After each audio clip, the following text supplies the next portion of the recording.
Hello, hello, hello, hello. Good afternoon, good morning, or actually, it's good evening. Good evening, wherever you are, and whatever you are doing. Welcome to the Alive Prompt, powered by the Alive Podcast Network. My name is Dr. Luther Smith, and to my right, or your left, depending on where you're looking at, is Dr. Tamara Henry, and who is the curator, the host of Amuna. Am I saying that properly? I think I'm That's saying that right. properly, right? Imuna. The Amuna podcast. All right. Well, since we this is one of the second times that we've actually met and talked, that is off camera. Why don't you tell us a little bit about your podcast, your particular podcast, and kind of what the objective of your podcast is? Okay. Thanks, Dr. Smith.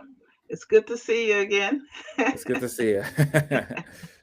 Well, Imuna actually was birthed out of the pandemic when churches started to close and activities ceased. My youngest daughter and I decided to start a website, Women of the Word. And a year after that, we launched the podcast.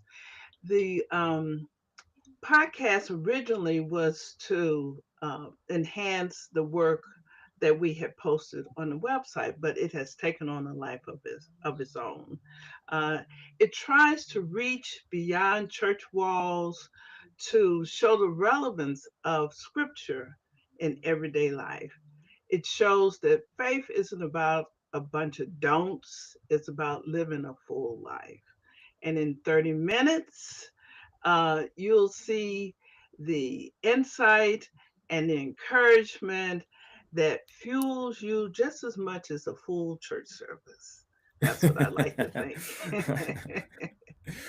So with your podcast, do you have kind of a myriad of topics like interviews? Do you kind of do deep dives? Is it kind of a little mix of both? What is kind of your podcast It's a mix of both. I do mainly? more interviews than just solo, episodes, Hmm. because there's just so many interesting topics that I can get other folk to who are more involved in those different areas to talk about. Very good. Very good. Excellent. Excellent. And so I appreciate the topic too, because from what I've seen and some of the episodes that I've listened to, it's very conversational back and forth. It's very informal, it Right, seems, right, to kind of keep that atmosphere. So I really appreciate that about the program. So right. so my podcast, I am the host of the Renewed Mind podcast, and this podcast, the idea of it, actually, to make a short story shorter, um, um, I kind of look at the intersection between counseling, psychology, and the scriptures. And so one of the challenges is I found that when I worked with a lot of people, there was individuals that thought that biblical counseling was just taking a verse seemingly out of context and saying here. And they also were very dissatisfied with what we would call secular counseling, counseling that is outside of the scriptures. And so the goal of my podcast is to equip individuals, that is either lay people or counselors who are licensed, to consider scripture, maybe in a more, if not explicit way, a more implicit way, taking some of the concepts, some of the ideas that scripture teaches, and how can you incorporate that in a session with your counselees, particularly those who want that. And so we cover a whole bunch of topics. I do interviews, but I also do more deep dives than interviews. So we've had a couple of people on there who have dealt with OCD, who have dealt with, of course, depression, things like that. And of course, we deal with a whole range of topics there on that show as well. So that's the kind of the drive of my podcast and what I'm all about there. And so So before we get into the prompts, I was just curious. I just love the idea of that blend that you have because it is kind of, as far as our culture is concerned, counterculture. So um, what are some misconceptions Christians often have about mental health that you wish the church would um, just better understand? that's a great question. I think a couple of misconceptions is on one end, a lot of people think that counseling is just created just to talk about your feelings.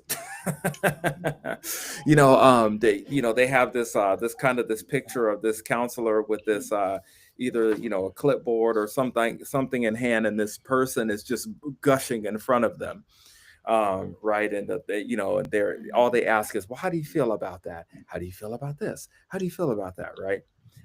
And although we do ask that question, which is an important question, we don't ask it in the way that others might believe that we do. Right? Mm, Counseling is not just about uh, expressing emotions, but it's also about building skills too, and it's also about exploring things that that person might have thought to be very painful, right? It's all about examining and exploring problems and challenges and giving individuals the skills and the tools and the information to hopefully assist in them processing that in a healthy way. mm. So that's one misconception, is it's not just about, we're gonna get together and just have a powwow together. It's also too about building skill sets and giving people information maybe they haven't considered, and how that would impact their life if they did consider it. So that's Wow. one. Another thing too is uh, particularly particularly with our particular culture. I think that it's changing, but the majority of Black Americans really don't. They look down a lot on counseling, and I think Hmm. that's changing because of the mental health awareness and things like that, particularly after the pandemic. Right. But we've had a really big issue because a lot of our family dynamics is, we keep things within the family. We don't That's talk right. about things with people. We don't let the outside know what's going on, right? Right.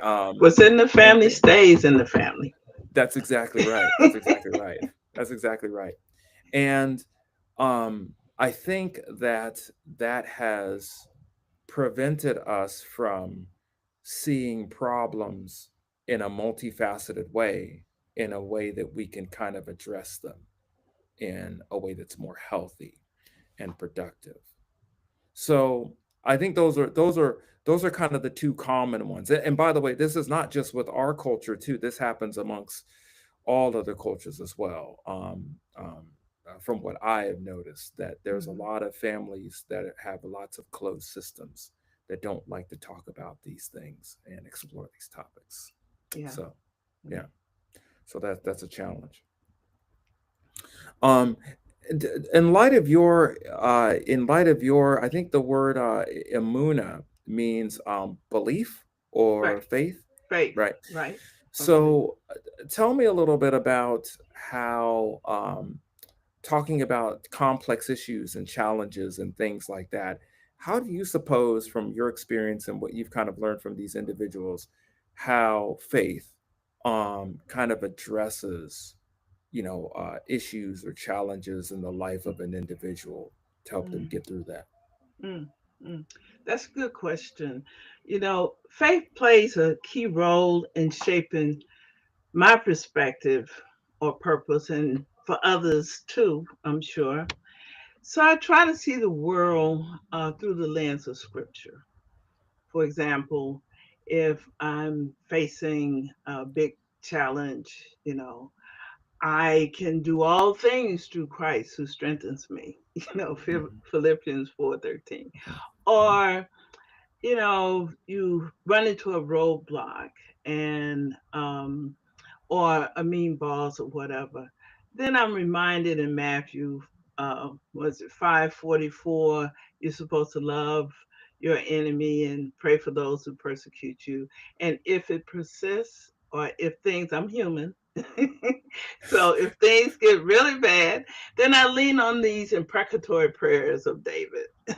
Lord, slay my enemy. Shatter their teeth, right? Right. Oh, that's too funny. So what you're really advocating for is that whenever there's an issue or a challenge, that the scriptures really do address it, that it's not just some arbitrary, bumper sticker slogan, but Right. that these statements in scripture that you use have real impact Right. on your thinking and how you see things. Right. It was funny. I was looking at some of the notes I was kind of putting down and kind of thinking about this topic as well, as it relates to not just your podcast but mine as well. It seems that even though we've kind of taken two separate tracks, the goal is pretty much the same. Right. In counseling, we have the same thing too, is that sometimes people come in with kind of odd perspectives and Mhm. kind of odd ideas, right? Mhm. And no one ever assumes that those ideas, no one ever adopts something because they believe that it's a lie. Everybody adopts things because they believe that it's helpful for them or that it's truthful for them or whatever the case is. And so they may not even see the inconsistency in their own thinking. Right. And so, um, taking an individual by the hand, and kind of teaching them and guiding them, kind of, hey, look over here, what's that? Or if you thought this way instead of this way, how would this change things? Or, if you took this thought and applied it to this, how would that impact the way that you see things? Mhm. Mhm. Um, Now I don't know. Oh, our recording stopped for whatever reason.